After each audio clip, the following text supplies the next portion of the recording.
Faleminderit shumë. Ministër.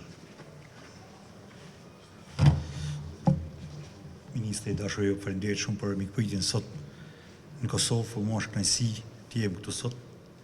Një detaj i vogël përpara se ta vazhdojmë, kur rrina në kufi takova përfaqësues zyrtarak edhe të Shqipërisë edhe të Kosovës, edhe Roneli po më shpjegonte që mi sa herë zoti ministër në Kosovë edhe gjithë skaletën e takimeve. Edhe e falenderova patjetër. Dhe i thash një detaj. Unë jam lind në Kukës, kam marrë në Kosovë në qershor të vitit 1999, jo larg. Edhe kam marrë si një thirrje ndaj edhe dashurisë ndaj familjes time që jeton në Kosovë, pjesë sa që jeton në Kosovë. Edhe është kënaqësi dyfish për mua sot të jem këtu.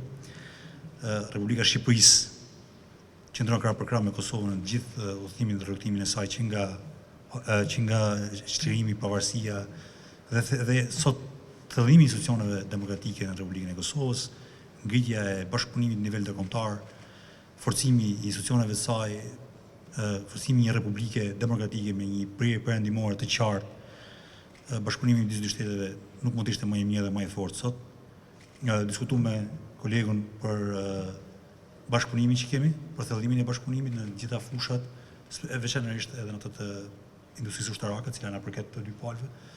Bashkëpunimi këtë fushë shtetësore për rritjen e kapaciteteve tona dhe garantimin e sigurisë të dyja vendeve. Besoj që ky diskutim do vijojë edhe më tej me të gjitha impjantet e prodhimit që po ngrihen si Kosovë si Shqipëri, si simbole jo vetëm të zhvillimit teknologjik dhe industrial në Republikë, por edhe të bashkëpunimit vllazëror dhe sinqert që ne kemi ndërmjet njëri tjetrit, duke paktën si një urë bashkëpunimi dhe avancimi drejt të ardhmes të përbashkët midis dy kombeve, midis njëjtit komb midis dy shtetet.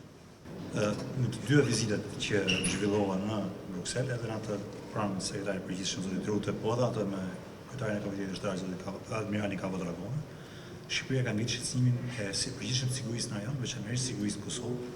Kemi shprehur shqetësimet tona në raport me situatën e sigurisë, duke e theksuar që situata e sigurisë në Kosovë është e drejtë për drejtë situata e sigurisë për Republikën e Shqipërisë, dhe çdo zhvillim dhe çdo implikim i mundshëm në Kosovë pas sjell një shqetësim patjetër në Republikën e Shqipërisë sa i përket sigurisë. Në të dyja takimet si me zotin Rute si me zotin Dragona u konfirmua që nuk ka një ndryshim të paktën deri më sot të planeve të sigurisë së KFOR-it, për sa i përket angazhimit të KFOR-it në Republikën e Kosovës. Besoj që të gjitha shqetësimet e tjera do të mitigohen dhe do të adresohen në kuadër të bashkëpunimit që ne kemi në aleancë. Besoj që situata e sigurisë në Kosovë për sa kohë ne i bëjmë gjithë të dyja të shtëpisë si në Kosovë, po si edhe në kuadër të aleancës, vazhdon të jetë të qëndrueshme. Shqetësime patjetër që janë përcjell. Jemi shpresë plot që vëmendja është dhe të sigurt që vëmendja është e plotë për situatën e sigurisë në rajon, situatën e sigurisë në Kosovë, dhe besoj që bashkëpunimi ndërmjet dy palëve vazhdon të jetë i ngushtë sa i përket të gjitha shqetësimeve të sigurisë në rajon. Sa i përket çështjes së armatimit, Republika e Serbisë i vendos vetë çështjet e armatimit apo jo, apo se si ajo i konsideron çështjet e sigurisë saj, si ka doktrinat ushtarake në raport me sigurinë.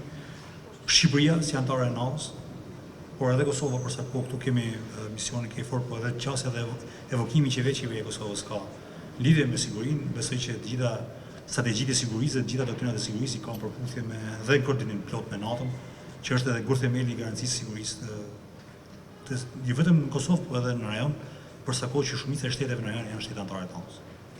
Po flet për ISF në Gazë.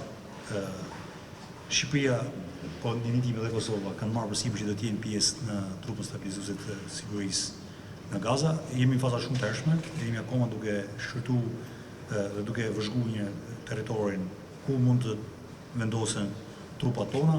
Besoj në të ardhmen do të jemi gjendje të japim një përgjigje të saktë në raport me sa trupa do shkojnë, si do shkojnë, kush do të jetë framework nation, kush do të jenë rules of engagement, ato që janë ato rregullat e angazhimit në territor. Shqipëria ka një eksperiencë tashti shumë vjeçare në angazhim në misioneve ndërkombëtare, duke filluar nga Afganistani, Iraku, Bosnia, shumë vende të tjera, kemi trupat tonë në Letoni, shumë vende të tjera të botës.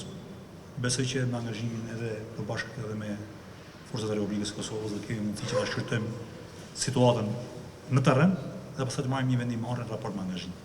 Në Komitetit Ushtarak në NATO dhe keni njoftuar që aty keni NATO-s e ka ngritë Shqipëria shqetësimin e pajisjes me nderjes së raketave hipersonike som ka të qenë prej Serbisë,